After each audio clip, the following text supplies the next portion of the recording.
স্টুডিওতে যুক্ত হচ্ছেন সহকর্মী ফারুক ভাই রবিন। যাচ্ছি তার কাছে।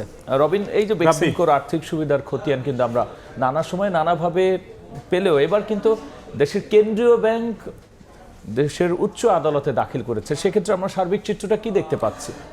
না রাব্বি, আসলে আমরা জানি যে বিভিন্ন আর্থিক প্রতিষ্ঠানের কাছ থেকে অনেক শিল্প গোষ্ঠী তারা নানাভাবে সুবিধা নিয়েছে এবং পরবর্তীতে সেইগুলো নানান অনিয়মের চিত্র সেগুলো কিন্তু গণমাধ্যমে নানান সময় নানানভাবেই এসেছে। ঠিক একইভাবে দেশের অন্যতম শীর্ষস্থানীয় শিল্পগোষ্ঠী বেক্সিমকো গ্রুপের বিরুদ্ধেও কিন্তু নানা ধরনের আর্থিক অনিয়মের অভিযোগ উঠেছে এবং সেই জায়গাতে কিন্তু আমরা দেখেছি যে ইতিমধ্যে মানে সেখানে কিন্তু বাংলাদেশ ব্যাংক রিসিভার নিয়োগও দিয়েছে।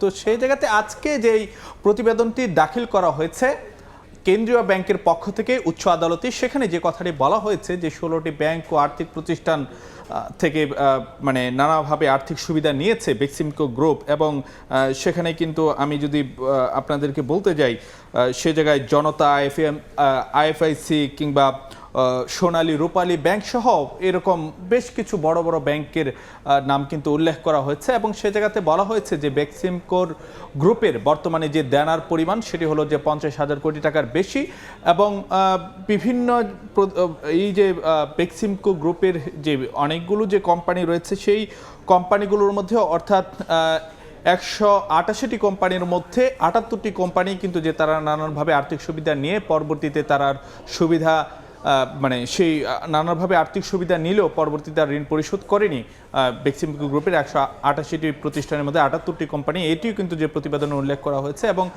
যেই কথাটি বলা হয়েছে যে ঋণ পুনঃতফসিলীকরণ, ঋণের মেয়াদ বাড়ানো, অতিরিক্ত ঋণ দান এবং এলসি সুবিধা সেইগুলো কিন্তু বলছিলেন যে 16 ব্যাংক এবং 7 আর্থিক প্রতিষ্ঠান, এটি কি জানা গেছে যে এই যে 23টি প্রতিষ্ঠানের মধ্যে কারা সবচেয়ে বেশি সুবিধা দিয়েছে? হ্যাঁ, সেই তথ্য কিন্তু যে উঠে এসেছে আজকে যে তথ্যগুলো কেন্দ্রীয় ব্যাংকের পক্ষ থেকে উচ্চ আদালতে দেওয়া হয়েছিল সেখানে কিন্তু যে জনতা ব্যাংকের কথাটি কিন্তু যে বেশি বলা হয়েছে। সেখানে বলা হয়েছে যে বেক্সিমকো গ্রুপ একক প্রতিষ্ঠান হিসেবে তার যেই পরিমাণ ঋণ পাওয়ার কথা ছিল তার তুলনায় 20 গুণ বেশি আর্থিক সুবিধা দিয়েছে জনতা ব্যাংক, সেই কথাটাই কিন্তু যে বলা হয়েছে এবং মোট ঋণের অর্ধেকই অর্থাৎ বেক্সিমকো গ্রুপ বর্তমানে যে 50,000 কোটি টাকা বলা হয়েছে তার প্রায় অর্ধেক মোটামুটি 23,000 কোটি টাকার বেশি আর্থিক সুবিধা কিন্তু বেক্সিমকো জনতা ব্যাংক থেকে নিয়েছে এবং অন্যদিকে মানে পরবর্তী পর্যায়ে ন্যাশনাল ব্যাংকের কথা বলা হয়েছে যে 3,182 কোটি টাকা এই ন্যাশনাল ব্যাংকের কাছে দেওয়া হয়েছে। সবশেষে খতিয়ান তো দেখা গেল, এখন বিচারের কাঠগড়ায় বা পরবর্তী প্রক্রিয়াটা আসলে কি হবে? পরবর্তী প্রক্রিয়া কেন্দ্রীয় ব্যাংকের পক্ষ থেকে বলা হয়েছে যে তারা আইনগত যে বিষয়গুলো সেগুলো তারা তুলে ধরবেন এবং আগামী 22শে জানুয়ারি পরবর্তী শুনানি হওয়ার কথা রয়েছে উচ্চ আদালতে।